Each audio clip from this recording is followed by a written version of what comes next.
రాష్ట్ర ఆర్థిక శాఖకు గుండెకాయ లాంటి నిధి భవన్లో అగ్ని ప్రమాదం జరిగింది. ఈ భవనంలో ఖజానా, work accounts, pay and accounts, state audit, APCFSS, APGLI విభాగాలున్నాయి. 5 అంతస్తులున్న నిధి భవన్లో 2వ అంతస్తులో ఉన్న ఫ్రిడ్జ్లో విద్యుదాఘాతం రావడంతో దట్టమైన పొగ వ్యాపించింది.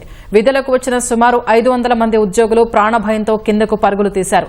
విషయం తెలుసుకున్న అగ్నిమాపక సిబ్బంది సకాలంలో వచ్చి పరిస్థితిని అదుపులోకి తీసుకొచ్చారు. భవనం అద్దాలు పగలగొట్టి పొగ బయటకు వెళ్లేలా చర్యలు తీసుకున్నారు. నిధి భవన్లో ఫైర్ సేఫ్టీ లేకపోవడం వల్లే ఈ పరిస్థితి తలెత్తిందని ఉద్యోగులు చెబుతున్నారు. దీంట్లో ఎటువంటి హాని జరగలేదు, కానీ కొన్ని ఫైల్స్ కాలిపోయేదానికి ఆస్కారం ఉందని మేము ఎక్స్పెక్ట్ చేస్తున్నాం. ఎందుకంటే నిన్న మాకు ఏజీ వర్క్షాప్ కూడా నడిచింది, ఆ ఫైల్స్ అన్నీ కూడా అక్కడే ఉన్నాయి. మరి ఏ ఫైల్ పోయింది, ఏది జరిగిందో మాకు ఇంకా డ్యామేజ్ కూడా మాకు అర్థం కావడం లేదు. ఎటువంటి ప్రాణ నష్టం కానీ ఎటువంటి ఇదివరకు జరగలేదు. కాకపోతే కంప్యూటర్స్ ఏమయ్యాయి అనేది హార్డ్ డిస్కులు కానీ, సిపియూలు, మానిటర్స్ ఏమన్నా అయినది ఇంకా తెలుసుకోవాల్సిన అవసరం ఉంది.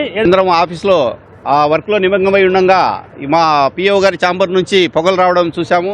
అంటే అక్కడ ఏదో ఫ్రిడ్జ్ ఉండి దానివల్ల ఏదో జరిగిందనుకునేసి అందరం డౌట్గా అందరినీ అలర్ట్ చేస్తే ఎంప్లాయీస్ అందరూ కంప్లీట్గా కిందికి దిగేశారు. కానీ ఏంటంటే ఇవాళ మాన్యువల్గా పోయి అంతా ఆన్లైన్ అయిపోయింది. దానివల్ల ఏ ఫైల్స్ ఏమైపోయినాయో ఏందనే భయంతోనే ఉన్నాము. ఎంప్లాయీస్ అందరూ మొత్తం ఒక 400-500 మెంబర్స్ అందరూ రోడ్ల మీద ఉన్నారు.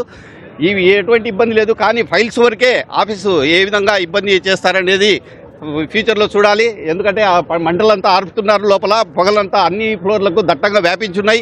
కంప్లీట్గా చుట్టూ ఎటు పోని గాలి పోని పరిస్థితి ఏర్పడింది. చుట్టూ అద్దాలు ఉన్న దానివల్ల ఇంకా కొద్దిగా ఎక్కువ డ్యామేజ్ అయ్యే పరిస్థితులు కనిపిస్తున్నాయి. ఫైనాన్స్ కింద ఉండేవి ఉన్నాయండి. ఏపీసీఎఫ్ఎస్ఎస్ ఒకటి ఉన్నది, స్టేట్ ఆడిట్ ఉన్నది, పే అండ్ అకౌంట్స్ ఆఫీస్ ఉన్నది, director of treasuries and accounts ఉన్నది, ఏపీజీఎల్ఐ ఉన్నది, మొత్తం డైరెక్టర్ ఆఫ్ వర్క్స్ అకౌంట్స్ ఉన్నాయి. మొత్తం ఫైనాన్స్ కింద ఉండే 5 బిల్డింగ్లు మేజర్ ఆఫీసులు ఇన్నే ఉన్నాయండి. ఎంటైర్ పేమెంట్ అంతా స్టేట్ అంతటికి జరిగే ఆఫీసులు అండి ఇవి. ఎందుకంటే ఎంతవరకు పేమెంట్లు ఇవన్నీ ఏమైనా ఈ కంప్యూటర్స్తో ఆ సిస్టంలలో ఏమేమి బిల్లులు ఉన్నాయి, ఏమైనాయి అవంతా మొత్తము కొద్దిగా జరిగితే కానీ తెలియదండి. ఆన్లైన్ సిస్టమ్ ఏది మాన్యువల్ లేదు మా దగ్గర. ప్లస్ త్రూఅవుట్ స్టేట్ మొత్తం office head of the departments అన్ని మా దగ్గరికి వస్తాయి. మొత్తం బిల్స్ పేమెంట్ అంతా పే అండ్ అకౌంట్ డిపార్ట్మెంట్ నుంచే జరగాలి.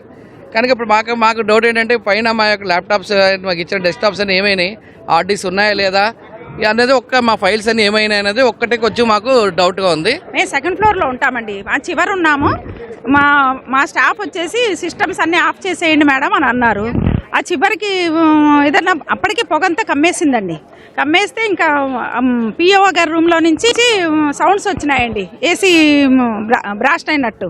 ఆ సౌండ్స్ వచ్చేస్తే ఆ సౌండ్స్కి అందరము బయటకు వచ్చేసామండి. చాలా పొగ వచ్చేసింది.